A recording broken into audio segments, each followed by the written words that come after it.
Σπάρσε τον πρώην μου που είναι κολλημένος μαζί μου. Για να δούμε αν θα μου το σηκώσει και το χάσει. Μπάκα μου.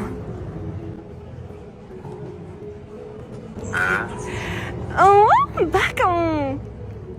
Ποιος? Το κοριτσάκι σου βρε, μου ξέχασες.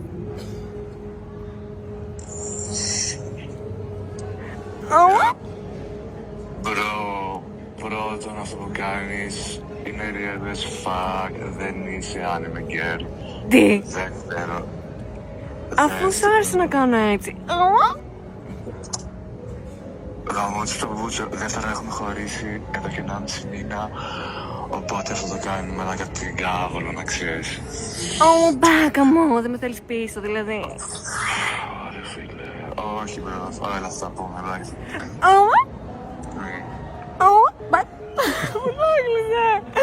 Μπάκα μου. Με θέλει φουλ μαλάκα, έτσι κάνουν οι μπάκες.